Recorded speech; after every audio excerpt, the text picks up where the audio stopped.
या मैंने आज ही जाना कि जिस सड़क पर 1 फुट धूल की परत चढ़ी हो वो फिर भी पक्की सड़क कहला सकती है। पर मेरे दोस्त झूठ बोलेंगे नहीं। उन्होंने कहा था कि पक्की सड़क है, साइकिल उठाना, आराम से चले आना। धूल भी ऐसी वैसी नहीं, मैदे की तरह बारीक होने के कारण उड़ने में हवा से बाजी मारती थी। मेरी नाक को तो उसने अपने बाप का घर समझ लिया था।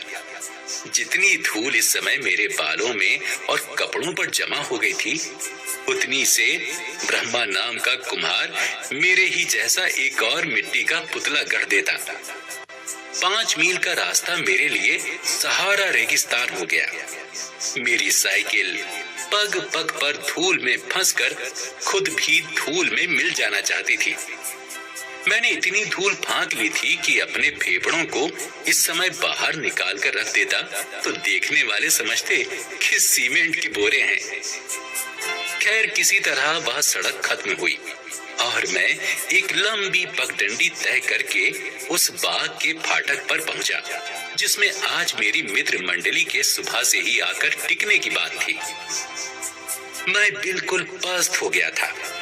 धूल की वैतरणी पार करने के बाद यह बाग स्वर्ग सा प्रतीत हो रहा था। हृदय धीरे धीरे आनंद की पेंग मारने लगा। 12 बज गए थे। मित्रों ने रसोई तैयार कर ली होगी, मेरा इंतजार कर रहे होंगे। पता नहीं बाटियां लोगों ने घी में तर कर रखी हैं या नहीं। मैंने कह तो दिया था। बाग में दाखिल हुआ। बीच में एक बारादरी थी। चांडाल चौकड़ी वहीं जमी होगी। मैं उसी तरफ बढ़ा। मन में सोचता जा रहा था कि एक बार पहुंचते ही सबको खूब लताड़ूंगा कि दावत देने की आखिर यह कौन सी जगह थी। शहर से इतनी दूर और ऐसी खराब सड़क। लेकिन बारादरी में कोई दिखाई ना पड़ा। किसी पेड़ के नीचे सब होंगे। मैंने सारा बाग छान डाला, कहीं किसी की गंध भी न थी।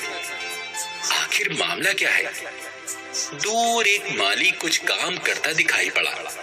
उसके पास जाकर मैंने पूछा, क्यों भाई, आज सुबह शहर से कुछ लोग यहाँ सैर के लिए आए थे? नहीं तो। अरे मुरारी नाम का कोई आदमी नहीं आया था? एक गहरा बदन, सांवला रंग, गाल पर एक बड़ा सा मस्सा। नहीं, कोई नहीं आवा रहा। मुरली नाम का कोई आदमी, लंबा कद, चपटी नाक, घूरे पर पड़े हुए जूते सा मुंह है? नहीं। और माधो नाम का? नहीं साहब, माधो नाम का कोई नहीं आवा रहा। और मुन्नू, मंगही, मंगरू, मेवा, मोहन, मुनेसर नाम का भी कोई नहीं आवा रहा। मैं अपना सिर पकड़कर वहीं बैठ गया। मैं फिर बेवकूफ बना। इसी साल में तीसरी बार। पहली बार गंगा में नाव पर इन बदमाशों ने मुझे दावत के लिए बुलाया और भांग पिलाकर सोता हुआ छोड़कर भाग गए। दूसरी बार खुद सब खा पी कर मुरारी के मकान पर आए थे। मुझे दावत के नाम पर वहीं रोके रखा। पास के किसी कमरे में जलते तवे पर पानी के छींटे दे देकर मुझे भुलावा दिया कि खाना तैयार हो रहा है। अंत में रात के 12 बजे मैं खाली पेट रोता कलपता घर लौटा। और आज यह तीसरी बार। गर्मी का दिन, दोपहर का समय, शहर से कोसों दूर और ऐसी खराब सड़क। रोता झींकता मैं उसी पक्की सड़क से लौटा। मैं था साइकिल पर सवार, पर यदि साइकिल ही मेरे ऊपर सवार होती तब भी आगे बढ़ने में मुझे इससे अधिक जोर न लगाना पड़ता। धूप की तेजी के साथ साथ हवा भी तेज हो गई थी। मैं थकावट और भूख से मरा जा रहा था। पर इस समय मुझे सिर्फ एक ही धुन थी, मुरारी को पकड़कर पीटने की। वही ऐसी शरारतों का आविष्कारक और सूत्रधार होता है। मैं सीधा मुरारी के मकान पर पहुंचा। उसके छोटे भाई से भेंट हुई। मैंने पूछा, मुरारी है? नहीं। कहाँ गया? मैं नहीं जानता। मर गया हो तो साफ साफ बता दो, मैं हंसी खुशी घर जाऊं। आप बहुत थके मांदे जान पड़ते हैं, जल पीजिएगा। मैं इस समय मुरारी के खून का प्यासा हूँ, आए तो उससे कह देना। पास ही में मुरली का मकान था, वहां गया, वह भी ना मिला। माधव से भी भेंट ना हुई। मैं समझ गया कि सबके सब जानबूझकर कहीं छिपे हुए हैं, या तो वे सब जानते ही होंगे कि इस समय मैं बनेले सुअर से भी ज्यादा खतरनाक हो रहा था। मैं अपने मकान की ओर चला। रास्ते में पंडित नेकी राम से भेंट हो गई। वे इसी जिले में राहुलगंज नामक रेलवे स्टेशन के स्टेशन मास्टर थे। मेरा कुछ एहसान उनके ऊपर था, इससे मेरा लिहाज करते थे। नमस्कार के बाद मैंने पूछा, कहिए कहाँ जा रहे हैं? 2 महीने की छुट्टी मांगी थी जो मंजूर हो गई है। 1 हफ्ते में घर जाने वाला हूँ। आज कुछ सामान खरीदने शहर आया था। आप तो कभी आते ही नहीं। कई बार प्रार्थना की कि रात वहीं बसेरा कीजिए। अच्छा, आऊंगा। हो सका तो आपके जाने से पहले ही आऊंगा। उस समय मैं भूखा प्यासा था, अधिक बातें नहीं कर सकता था। मैं किसी तरह गिरता पड़ता घर पहुंचा। 3 दिन तक मुरारी, मुरली, माधो या मोहन किसी की सूरत न दिखी। चौथे दिन सब के सब एक साथ ही मेरे मकान पर आए। पूर्व इसके कि मेरा पारा चढ़े, उन सब ने हंसना शुरू किया और ईश्वर झूठ न कहलाए, 15 मिनट तक लगातार हंसते ही रहे।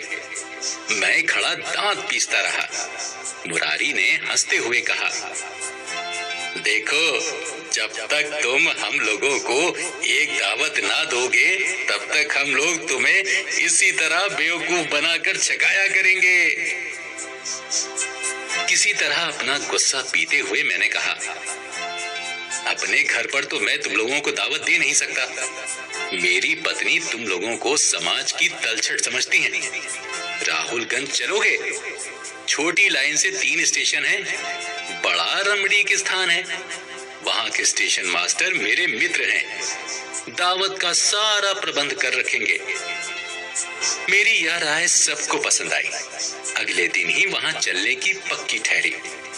दूसरे दिन शाम को 5 बजे की गाड़ी से हम लोग रवाना हुए और 6 बजते बजते राहुलगंज पहुंच गए। पंडित नेकी राम मेरे साथ इतने आदमियों को देखकर घबरा गए। उन्हें अलग ले जाकर मैंने उनसे कुछ बातें की। वे हंसकर चुप रहे। मैंने पूछा, आप कल सुबह जा रहे हैं? कल सुबह नहीं, बल्कि आज ही रात 3 बजे की गाड़ी से। मेरी जगह काम करने वाले आ गए हैं।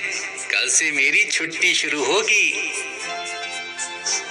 इधर मुरारी और मोहन में बहस हो रही थी कि आसन कहाँ जमाया जाए। मुरारी प्लेटफॉर्म पर ही दरी बिछाकर बैठना चाहता था। मोहन की राय थी कि सामने कुएं की जगह पर बैठक जमे, पर मैंने जो राय दी वह अपनी नवीनता के कारण सबको पसंद आई। स्टेशन के बिल्कुल समीप और रेल की पटरियों से कुछ दूरी पर पानी की टंकी थी। जमीन से करीब 90 फुट की ऊंचाई पर यह लोहे के खंभों के ऊपर बिठाई हुई थी। चढ़ने के लिए साथ में लोहे की पतली सीढ़ी रखी थी। टंकी ऊपर से ढकी हुई थी। मैंने कहा कि क्यों न इस टंकी पर चढ़कर बैठा जाए। चांदनी रात में बड़ा मजा रहेगा। चारों ओर से हवादार जगह, फिर नीचे से पानी की तरी। पास में पेड़ों का झुरमुट होने के कारण कोई देखेगा भी नहीं। टंकी पर एक दरी बिछा दी गई और मित्र मंडली उस पर देखते देखते बीत। चारों ओर से हवादार जगह, फिर नीचे से पानी की तरी। पास में पेड़ों का झुरमुट होने के कारण कोई देखेगा भी नहीं। टंकी पर एक दरी बिछा दी गई और मित्र मंडली उस पर जा धमकी। 2-2.5 घंटे तो देखते देखते बीत गए। 9 बजे लोगों की राय हुई कि अब खाना खाना चाहिए, ऊपर ही खाया जाएगा। मैं प्रबंध करने के लिए नीचे भेजा गया। पंडित नेकी राम अपने कमरे में स्टेशन पर बैठे हुए थे। मैंने जाकर कहा, पंडित जी, अब कोई आदमी दीजिए जो सीढ़ी गिराने में मेरी मदद करे, लेकिन पहले एक घड़ा पानी पीने के लिए ऊपर रखवा दीजिए, गर्मी बहुत है। पंडित जी ने अपना नौकर मेरे साथ किया। नौकर पानी का घड़ा लेकर टंकी पर चढ़ा तो दोस्तों ने समझा कि अब खाना भी आता होगा, लेकिन नौकर ने उतरकर मेरी मदद से लोहे की सीढ़ी खिसकाकर धीरे से नीचे गिरा दी। मैं नीचे बैठकर तमाशा देखने लगा। करीब आधा घंटा लोगों ने प्रतीक्षा की। फिर यह राय हुई कि कोई नीचे उतरकर देखे कि भोजन पहुंचने में देर क्यों हो रही है। मुरारी नीचे आने के लिए खड़ा हुआ, पर यह क्या, सीढ़ी कहां गायब हो गई। मुरारी ने झुककर देखा तो सीढ़ी जमीन पर गिरी दिखाई पड़ी। उस छोटी सी दुनिया में जो इस समय पानी की टंकी पर स्थित थी, एक क्रांति सी पैदा हो गई। मुझे अभी तक इसका खेद है। काफी प्रकाश न होने के कारण मैं अपने मित्रों का चेहरा अच्छी तरह नहीं देख पाया था। हाँ, काफी शोर सुनाई पड़ रहा था। मैंने नीचे से पूछा, क्या है मुरारी, क्यों शोर कर रहे हो? अजी, यहाँ की सीढ़ी कैसे गिर गई? हम लोग नीचे कैसे उतरेंगे? नीचे उतरने की जरूरत क्या है? अब सवेरे नीचे उतरना, बड़े भाग्य से ऐसा उच्च स्थान प्राप्त होता है। देखो, चांदनी खिली हुई है, शीतल मंद सुगंध बयार बह रही है, ऊपर निर्मल निरभ्र आकाश का वितान है, नीचे हरी भरी पृथ्वी का प्रसार है। मनोरम दृश्य है। कविता करो या कहानी कहो, रात कट जाएगी। सोचो कि इस समय तुम लोग स्वर्ग के कितने निकट हो। मैंने पंडित नेकी राम के नौकर से कह दिया था। वह एक हाथ में लालटेन और दूसरे में मेरे लिए थाली लिए आ पहुंचा। मैं वहीं बैठकर खाने लगा। मोहन ने ऊपर से पूछा, अजी हम लोग क्या खाएंगे? यह कचौड़ी बड़ी लाजवाब बनी है, कहो तो मैं एक टुकड़ा तुम लोगों को देखने के लिए ऊपर फेंकूं? इसका मुझे कोई उत्तर ना मिला, पर करहाने की आवाज मुझे साफ सुनाई दी। मैंने फिर कहा, अजी रबड़ी की खुशबू से तो दिल हरा हो गया। तुम लोगों तक इसकी खुशबू पहुंच रही है या नहीं? इस बार भी मुझे कोई उत्तर ना मिला। मैंने अपनी निगाह ऊपर उठाई। आपने अंधेरे में किसी बिल्ली की आंखें चमकती हुई देखी हैं? ठीक उसी तरह की 4 जोड़ी आंखें टंकी के ऊपर से मेरी ओर आंख फेंक रही थीं। खाना खत्म करके मैं वहां से चलने लगा। चलते हुए मैंने कहा, ऊपर एक घड़ा पीने का पानी मैंने रखवा दिया है। खाली पेट ठंडा जल पीना आयुर्वेद में त्रिदोष नाशक माना गया है। थोड़ी दूर जाकर मैं फिर लौटा। एक बात मैं भूल गया था। मैंने कहा, हाँ, एक बात और। पंडित नेकी राम ने कहा है कि रात में अगर किसी ने शोर किया तो वे पुलिस को खबर दे देंगे कि कुछ बाहरी लोग बिना इजाजत स्टेशन की टंकी पर चढ़ गए हैं और ऊधम मचा रहे हैं। तुम्हारा संहार हो। राहुलगंज ब्रांच लाइन का स्टेशन है। रात में गाड़ियां नहीं आती जाती, इसलिए स्टेशन पर शांति थी। सुबह 3:30 बजे की गाड़ी से पंडित नेकी राम रवाना हो गए। मैं भी उसी गाड़ी से रवाना हुआ। पंडित जी ने नए स्टेशन मास्टर से, जो उनके मित्र थे, चलते समय कह दिया कि कुछ मेहमान पानी की टंकी पर सो रहे हैं। इन्हें सुबह 6 बजे की गाड़ी के समय से पहले ही सीढ़ी लगाकर उतार दीजिएगा। घर आकर मैं कई दिन तक बाहर नहीं निकला।